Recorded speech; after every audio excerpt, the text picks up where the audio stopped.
Apakah orang yang peroleh nikmat kubur selamat dari azab kubur? Dipastikan dia selamat dari azab neraka, dipastikan dia ke surga? Iya. Itu otomatis. Tak ada orang yang peroleh nikmat kubur tapi kemudian ke neraka. Dan tak ada orang yang memperoleh azab kubur kemudian nanti ke surga secara langsung. Karena iman dan takwa yang dia miliki di alam dunia, yang kemudian diaplikasikan iman takwa itu dalam bentuk amal soleh. Menyebabkan dia selamat dari azab kubur, selamat juga dari api neraka. Menyebabkan dia memperoleh nikmat kubur dan juga memperoleh nikmat surga.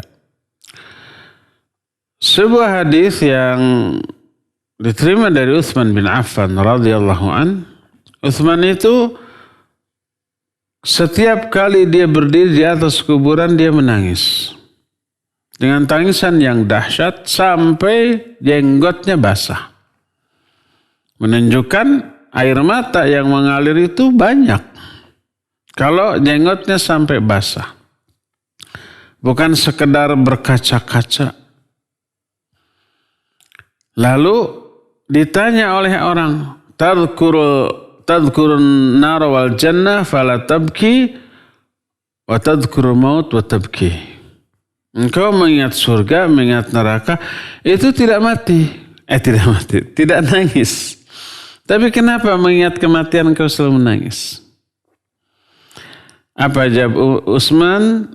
Dia berkata, fa inni sami'tu Rasul sallallahu alaihi wasallam qala innal qabra manzilah min manazilil akhirah.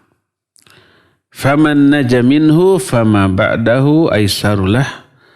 Wa man lam yanju minhu fama ba'dahu asyad.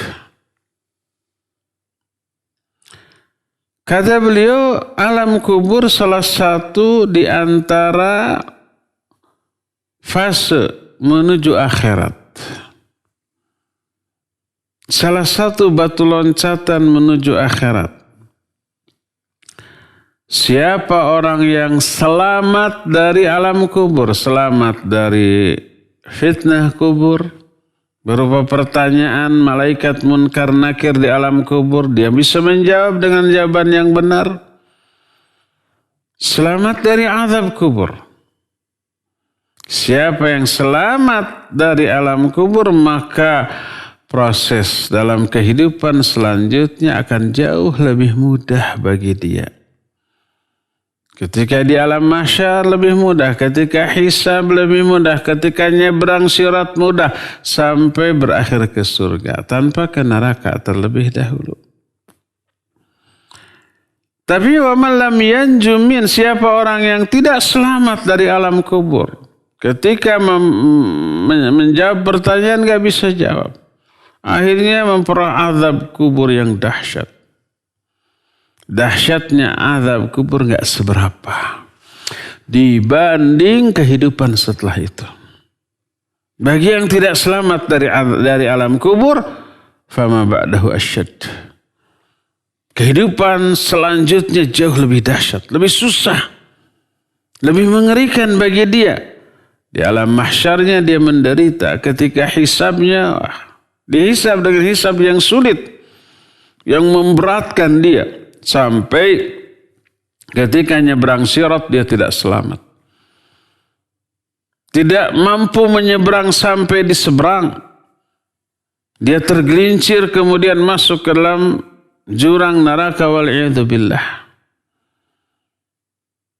Dari sanalah kita mengetahui orang yang selamat dari alam kubur, selamat dari fitnah kubur dan azab kubur, dia akan selamat juga dari azab neraka, penderitaan di alam mahsyar sampai berakhir di surga insyaallah ta'ala.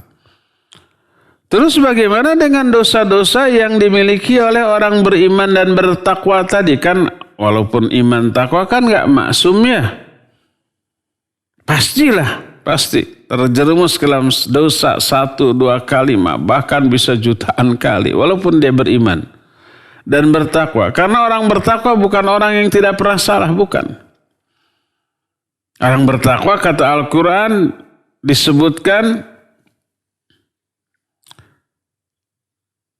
tentang ciri-ciri mereka. Walladzina idza fa'alu fahishatan aw zalamu anfusahum. Orang bertakwa itu adalah orang-orang yang apabila mereka itu terjerumus ke dalam perbuatan fahisyah, melakukan perbuatan keji, dan ini dosa besar. Aw zalamu anfusahum, atau zalim kepada diri sendiri. Ini juga dosa besar. Orang takwa bukan orang yang tidak pernah salah. Tapi dzakarullaha fastaghfiru lidzunubihim. Mereka cepat ingat kepada Allah lalu minta ampun atas dosa-dosanya. Istighfar, taubat. Ada mungkin dosa yang tidak ditobati? Ya mungkin ada, namanya juga orang. Terbawa mati, ya terbawa mati. Ada perhitungan dong, sebab Allah menyatakan wa may ya'mal mithqala dzarratin syarran yarah. Siapa orang yang melakukan keburukan walaupun sekecil debu, dia akan melihat akibatnya. Apakah orang bertakwa juga akan disiksa karena pasti memiliki dosa walaupun kecil? Tidak. Kenapa? Karena dosa-dosanya tersebut terhapus oleh kebaikan-kebaikan. Sebagaimana firman Allah, innal hasanati yudhibnas sayyiat. Sungguhnya kebaikan-kebaikan itu bisa menghapus dosa-dosa, kesalahan. Terus apa yang dimaksud? Bahwa siapa yang melakukan perbuatan buruk walaupun sekecil debu akan melihat akibatnya. Maknanya adalah kalau itu menjadi saldo setelah dikalkulasikan dengan pahala. Orang, setiap manusia mukmin pun pasti ada pahala, pasti ada dosa, kan ya gitu ya, pasti. Kalau dosanya lebih besar daripada pahalanya dipakai untuk menebus kesalahannya, menghapus kesalahannya. Terhapus sebagian besar kesalahan, tapi masih ada saldo kesalahan yang tersisa. Walaupun saldonya ini sekecil debu, itu akan diperhitungkan dengan azab. Makin besar saldonya, makin dahsyat azabnya. Makin sedikit saldo dosanya, makin sedikit atau ringan azabnya nanti. Tapi seringan dengan azab di neraka, waliyadzubillah. Tak ada bandingannya dengan hal yang paling mengerikan yang ada di dunia ini. Ya seberapa cuma dikasih sepasang sendal dari api neraka, begitu dipakai di kakinya, ubun-ubunnya langsung bergejolak, mendidih di dalam neraka, waliyadzubillah. Jadi siapa yang selamat dari azab kubur, memperoleh nikmat kubur, dia akan selamat dari kengerian hisab di hari kiamat, akan Allah mudahkan hisabnya dan akan diselamatkan ketika nyebrang sirat, akan diselamatkan dari azab neraka. Dosa-dosanya yang mungkin ada tersisa terhapus oleh kebaikannya.